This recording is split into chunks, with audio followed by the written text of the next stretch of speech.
Yo Internet, welcome back. We're getting right back to the Coyote swap in the early S197 here. I'm going to wrap up a few little mechanicals and show you on that, like the AC compressor, the fuel system, and haven't put drive shaft back in yet, but if you don't want to put drive shaft in one of these, it's literally the same. We're using the same transmission, so even if it was the 6-speed from the Coyote, same process.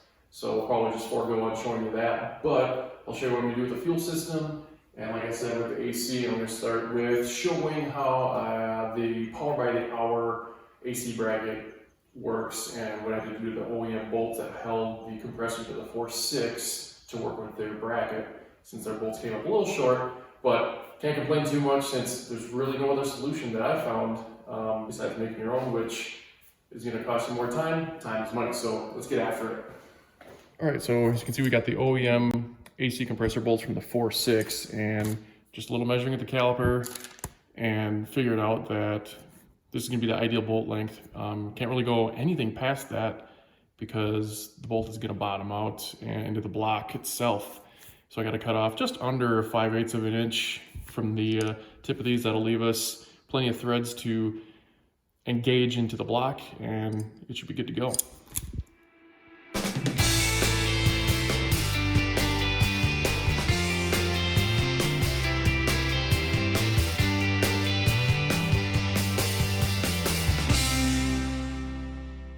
All right, so I wanted to touch on something that I never heard anyone say, but coming from a machining background, it's gonna help your installation of these AC bracket adapters from Power by the Hour a little better.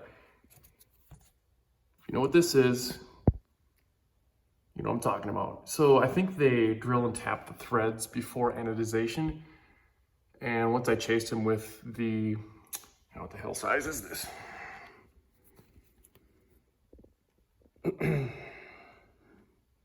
It's an M8 125. So once you chase them, and I cut these bolts already, as you can see, bolts go in a lot better than when I was trying to mess around with the AC compressor and line this up. So now I'm gonna put the AC compressor and bolt it in, and it should go in way smoother. So I'd suggest trying to chase them before doing it. Not to mention, in this episode, we're gonna cover, this part. Everybody's little question mark on how to do this swap without a control pack. As of right now, it's Sunday. The ECU I sent out last week, I should be getting back from Power by the Hour with the paths deleted, so that'll be able to at least know where the wires lengths need to be and so on and so forth, and be able to like turn the key on and test certain circuits. I'm not going to start it until I get a bass tune, most likely from Lund Racing. But we'll get into this little mess later, so here we go. All right, so I got the battery and the trans harness all laid out, clipped in, tucked in where it needs to, as far as I can tell. It's where it needs to be anyway. There was one little thing I realized trying to put everything in place was that I have the GT500 harness, so some things didn't line up just perfect. Like I had to kind of stretch the harness out unexpectedly to get it to reach the alternator and such, but it still fits really well. The only modification I'm gonna have to do is the ground wire for the electronic rack. And what I'm gonna do now is, you see this hole I'm thinking of using because it's the appropriate size. I'm gonna chase the threads to get them bare and use kind of a self-tapping bolt to make sure it has a good ground contact to the chassis. Just a little heads up, another one of those little trinkets you might scratch your head out and wonder what's going on. So we can do that and then actually hook up the battery to the fuse box and make sure everything is copacetic there before moving on. Just make sure everything in the chassis works as it should. Like basically everything that isn't involved with the engine should work. Just chase the threads real quick with the tap, and we've got clean threads for good conductivity. Before you're gonna get too froggy, I'm gonna replace that bolt with a more appropriate kind of ground bolt. This one's actually like triangle shape. Should dig into the threads nice and make a better contact for the ground. Got the ground hooked up, hot all the time battery line hooked up. The key was actually left on by somebody. It was me. And nothing to report. The only message that came out in the cluster was that fuel level data center whatever the hell message you get when you're like tuning the car, but obviously it's not getting information from the PCM. So yeah, all's good. So nothing crazy with putting in the new battery harness from the newer car. Next I'm gonna overlay put the engine harness on.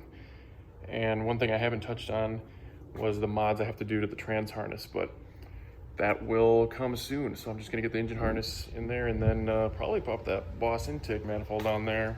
No, I lied. I gotta get the heater hoses on first. And the other plumbing, probably gonna put the radiator in, and then I'll probably get to the manifold being put on, along with, I'm gonna probably get that radiator in.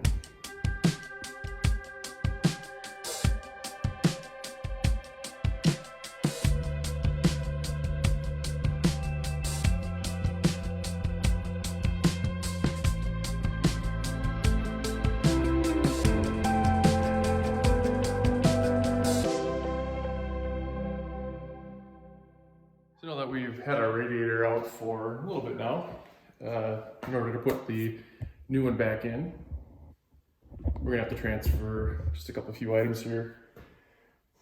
Obviously the fan shroud, and maybe let the overflow tank vent tube to hang out.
Cruising along, got the shroud in there, and one thing about the radiator, I couldn't get even access to the top mounts of the condenser, but it's in there really well.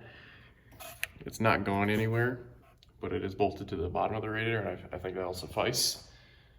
Lines and everything else are kind of holding in there. The fan fit in there perfect. So still waiting on some hoses, and once I get into those, I'm gonna route those, get them all in place, get the belts in too, and keep on cruising.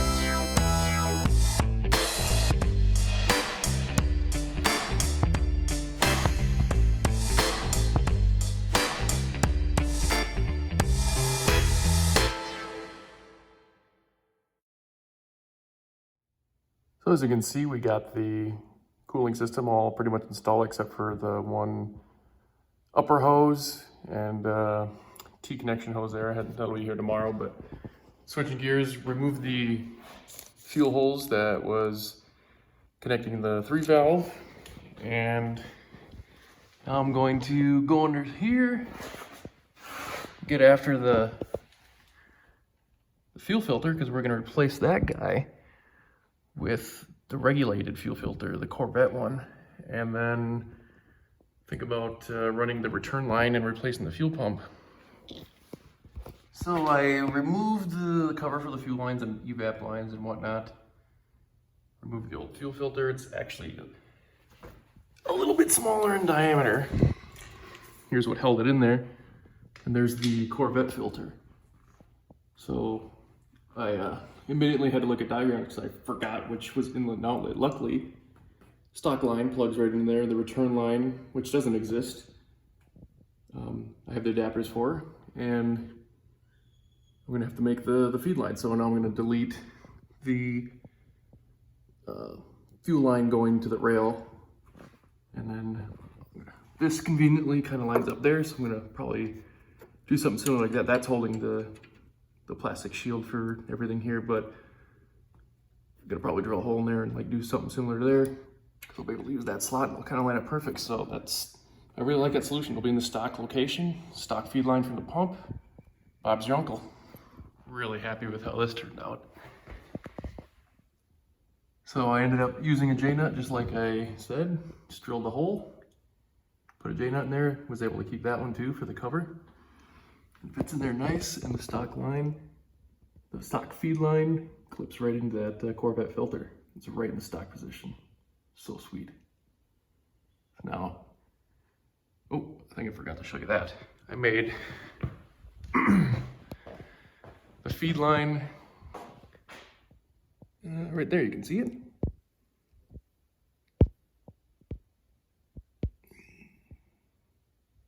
It comes in to the stock location.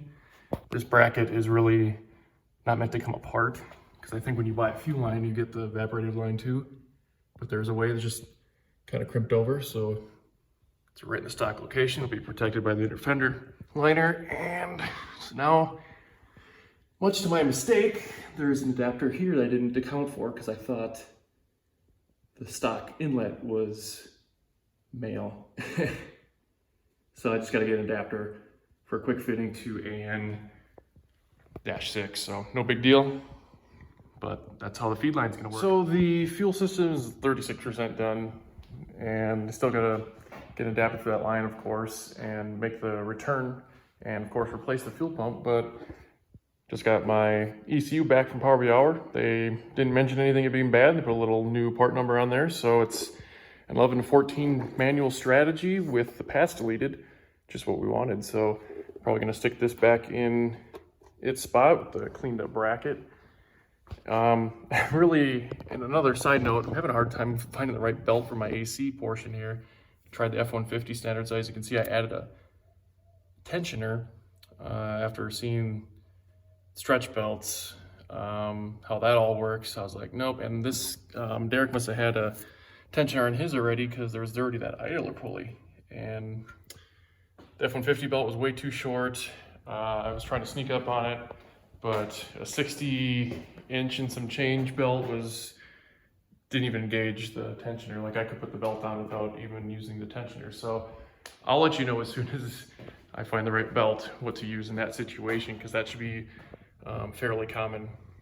So yeah, I'm gonna pop that in and keep on cruising. Okay, so I almost have all the mechanical stuff done, just waiting on T-connector and the fitting, like I've said about 4 times now. But I really wanted to touch on what I promised you in the beginning of the video, is the meat and potatoes of wiring this thing.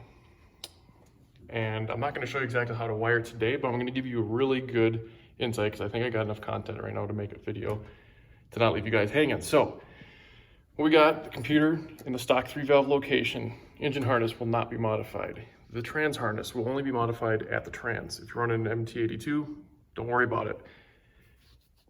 But what we got here is the body connector from the Coyote car.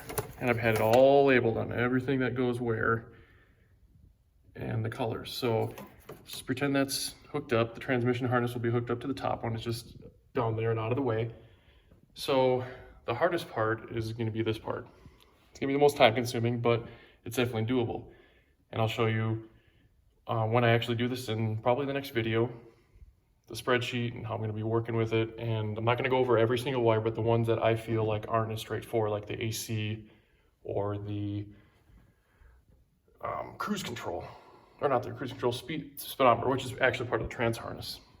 So what you need to keep now over here is the 3-valve engine harness. So they decided back in the early 2000s to have the inline connector go right, this bolts to the bottom of the 3-valve fuse box. So the wires that are in here, memory serves me right, is like your starter relay, AC relay, power for the coils, and so on and so forth.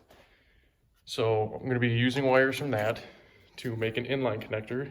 This inline connector will go to the engine harness, and then I have the repair harness, which I don't have out here, and the repair harness will clip into that, and this is all its functions.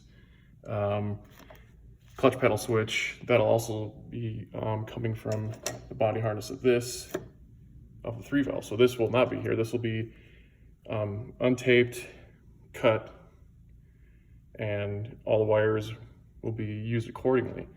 So that's like the main connections in here are, you got the body harness, gonna modify and splice there. 2% of the stuff is in here. And then the, I don't know, 12 wires in here. And then there's only 4 wires for the inline from the engine harness. And then that'll feed the inline from here, coil power and whatnot. So that's where most of this is going to be done. So then when it's all done, it's going to look super factory. There is the matter of the pedal harness and the MAF harness, which you're basically just going to have to make my own harnesses. Well, for the MAF anyway. So like I said, I got a Ron Francis MAF extender, so then I can just tie that into the body harness of the PCM, and then this will be under the dash to swap in the Coyote pedal connector and so on and so forth. So that's it, we're cruising right along. I mean, it's getting there. So I'm just gonna need a different, I was gonna use an S550 18 and up cold air. It's not gonna work with the Boss. I'm sure if I stuck with the 18 manifold, it probably would have worked the inlet tube, but I tried and it's just not gonna work in any easy kind of way. So I kind of want to try just maybe a OEM Boss 302 intake. I'm sure those aren't a pretty penny, but maybe someone's got one lying around. Maybe no one sells them because they're that good, or just get a cold air for an 1114. So yeah, that's where we're at on this project currently. Still trying to find a belt. Just got to finish the fuel system, which is going to be simple. Don't have to drop the tank, it's just underneath the seat. But I'll cover that in the next episode and dive more into this. But that's the general idea, is you're going to keep the 3-valve harness and use it for mainly just this connection. You could reuse the MAF connection since it is part of the MAF harness, unlike the Coyote's part of the body harness. But the Ron Francis wiring extending kit for the mass airflow is like $30, so it's nice to have new wires. And this looks daunting, but just take it one at a time. And with my spreadsheet, that also will have available for sale, and one person's already using it actually, it'll be a lot less daunting because everything's gonna be labeled with the right colors. You just take it one by wire and you can check your progress. Same with all these, it's all part of that spreadsheet on what connectors are going where. So I hope you enjoyed this video. We're cruising right along. You know, I wish the progress was a little faster, but I do a lot more than just work on this stupid car. All right, so I forgot I never mentioned anything about the AC belt size. So this is how my weekend kind of went. I thought I needed just an F-150 belt for the AC, right? Well, that actually ended up being true. So what happened was the boss on the tensioner, I just totally lapsed that it wasn't actually in the pilot hole. In the timing chain cover, it was on the edge of the timing chain cover, so it all bolted up fine. It was just clocked way up. So I was fighting the belts, and when I finally found the right size, which was like 6 inches longer than what I started, it rubbed on the body of the tensioner. I was like, what the heck's going on here? Took it apart, put it back on, and I'm like, wait a minute, it just got way lower. It was never in the pilot hole on the timing chain cover in the first place.